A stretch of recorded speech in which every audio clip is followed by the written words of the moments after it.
Let me ask you something strange. What would you do if your ear ached for days and nothing, not herbs, not oils, not rest, brought relief? If you lived in ancient Rome or 12th century France, the answer might surprise you, because for hundreds of years, people believed that snail slime, that shimmering trail left behind on garden stones, was more than just mucus. It was medicine. It was gathered at dawn, mixed with wine or honey, and dripped carefully into aching ears. Some called it nature's elixir. Others thought it carried the spirit of the earth. But what really happened when people tried it? Did it work? Or was it just another forgotten experiment in the long, strange history of ear care? Tonight, as we slowly clean another ear blocked by wax and history, we'll explore one of the weirdest, slimiest, and most oddly effective remedies ever used. Let's begin. Asterisk, asterisk. Let's begin with a simple, surprising truth. People have used snails as medicine for thousands of years, not just the creatures themselves, but their slime, that shimmering trail they leave behind. To ancient healers, it wasn't just mucus, it was life force. Moisture from the earth. A natural serum believed to heal everything from skin rashes to stomach ulcers to, yes, earaches. In ancient Greece, Hippocrates wrote about using snail slime to ease inflammation. He recommended crushing snails whole into a poultice and applying the mixture to infected skin or painful joints. But it was in ancient Rome that snail mucus took on a new role. Aulus Cornelius Celsus, a Roman physician from the 1st century, described a treatment for ear inflammation using a mixture of snail slime, crushed rose petals, warm wine. This mixture would be strained through linen, and a few drops gently applied into the ear using a spoon carved from horn.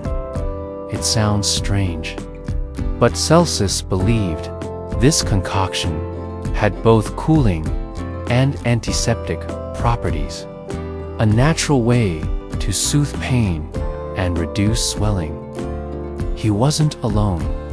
Roman apothecaries began collecting snails in the early morning, when their mucus was freshest. They'd store the slime in jars with olive oil and herbs, treating it like liquid gold. By the time the practice reached medieval Europe, it had become deeply ritualistic. In rural French villages, a mother with a child complaining of ear pain might rise before dawn, go to the garden, and gently gather 3 live snails from shaded stones. She'd place them in a wooden bowl, sprinkle them with sugar, and wait as they slowly released their slime. Then, using a soft cloth, she would collect the liquid, mix it with warmed goat's milk, and place exactly 3 drops into the child's ear, all while reciting a protective prayer. It wasn't just a treatment, it was a ceremony, a belief that the snail's slow, earthy energy could draw out illness and restore peace. Modern ears may cringe at the idea. But let's pause, because snail slime is more than just folklore. Today, we know it contains glycolic acid, gently exfoliates and renews skin. Allantoin promotes healing and cell regeneration. Antimicrobial peptides fight certain bacteria enzymes that break down damaged tissue. Hyaluronic acid, which retains moisture of these compounds, are now found in modern skincare. But long before scientists named them, humans discovered them through trial and touch when applied to inflamed or infected ears. That slimy serum may have indeed had a calming, softening effect, especially when paired with warmth and rest. So while it might sound absurd to us now, snail slime had a kind of quiet wisdom behind it. It was medicine born from the garden, natural, accessible, and strangely effective. And what's even more fascinating, the treatment didn't disappear. Snail-based remedies for earaches persisted for centuries.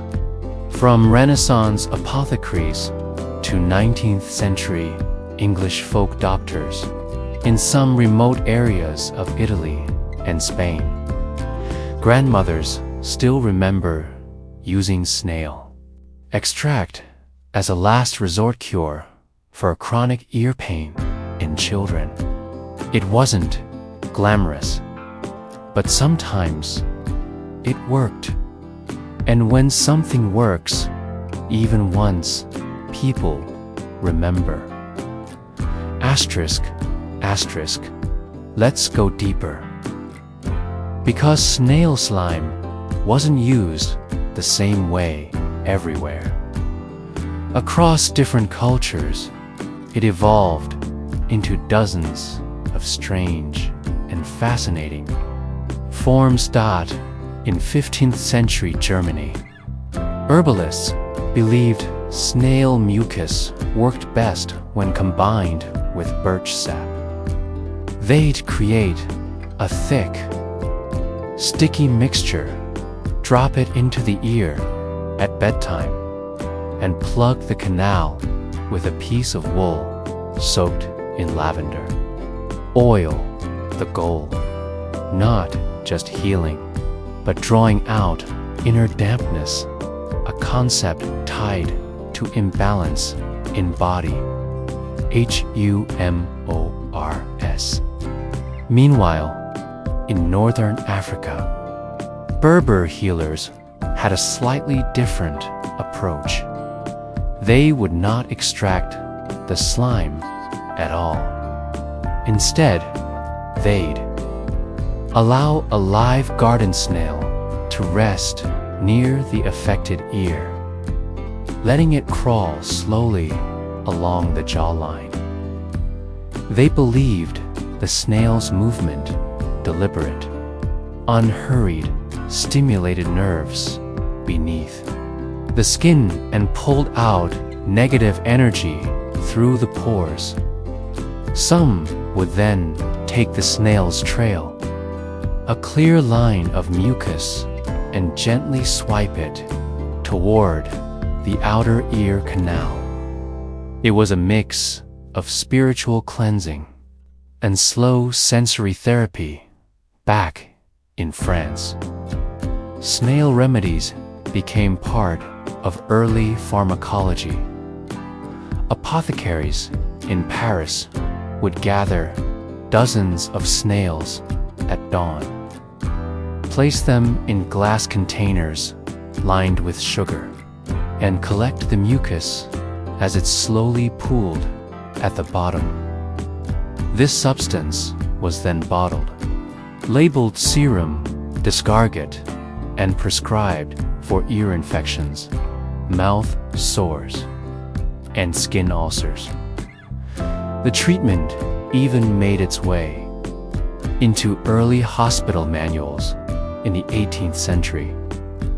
Doctors noted that when combined with clove oil, snail slime appeared to calm ear pain in patients with fever and swelling. It wasn't a cure, but it bought time and time. In the days before antibiotics was everything, so what does modern science say about all this? Well, it turns out snail slime isn't just folklore after all. Research now confirms that it contains mucin, a protein that helps repair damaged tissue and fight bacteria. Its glycoproteins have shown mild antibacterial and anti-inflammatory properties, especially against common skin irritants. And though it hasn't been studied extensively for ear infections, scientists acknowledge that its texture and compounds could soothe external irritation, especially when mixed with herbs like chamomile or calendula. That doesn't mean you should run outside and grab a snail. But it does mean this old remedy wasn't as wild as it sounds. Of course, not all attempts with snail slime were safe. In some cases, people tried to crush the entire snail, shell and all, creating a gritty mixture that could scratch the ear canal. This led to infections, scarring, or worse. Others stored slime in unclean containers, leading to bacterial contamination, a risk that turned a natural remedy into a dangerous gamble. And yet, the stories kept going, because for every failure, there was someone who found relief. A child who finally slept through the night, a farmer who regained his hearing after days of pressure and pain. Sometimes, remedy alive for generations. Asterisk, asterisk, let's end with a quieter truth. Because snail slime wasn't just medicine to those who used it. It was a symbol, a sign that healing could come from the smallest, most overlooked parts of nature, from the quiet creatures, the slow ones, the ones that hide during the day and leave behind only a glimmering trail. In folk stories across Europe, the snail was often a symbol of wisdom, of stillness, of healing that takes time. People believed its slime held the memory of the earth, that it carried calmness, that by touching it, by placing it into an inflamed ear, you could invite that stillness into your body. Even today, in some spiritual traditions, snail mucus is seen as a cleanser, not just of the body, but of the mind. It's rubbed on temples to ease anxiety, mixed into oils to help release tension, used in rituals to slow down, to restore, to listen again. And perhaps that's what this whole story has been about. Not just a bizarre cure from the past, but a reminder that slowness has power, that healing doesn't always roar. Sometimes it crawls, leaves a glimmer, and disappears before we even realize we've been changed. Now, as your ear is finally clear and you've listened to the strange, slippery journey of a garden creature turned medicine. Take a breath, not just for relaxation, but for gratitude. Gratitude that you live in a time with sterile tools, clean oils, and science-backed treatments. And also, gratitude for the people who came before you, who watched nature carefully, who believed in the healing power of slime and earth and quiet, because every method, no matter how odd, was born from hope, and hope is medicine too. So now, let your body settle, your thoughts soften, your ears clean, light, and at peace can once again open to the world without ache or pressure. Let this quiet linger, and when you're ready, carry it with you through sleep or through the rest of your day. Thank you for being here. Thank you for listening to the strange, the soothing, and the softly forgotten. You've heard enough for now. Let silence take over. Good night.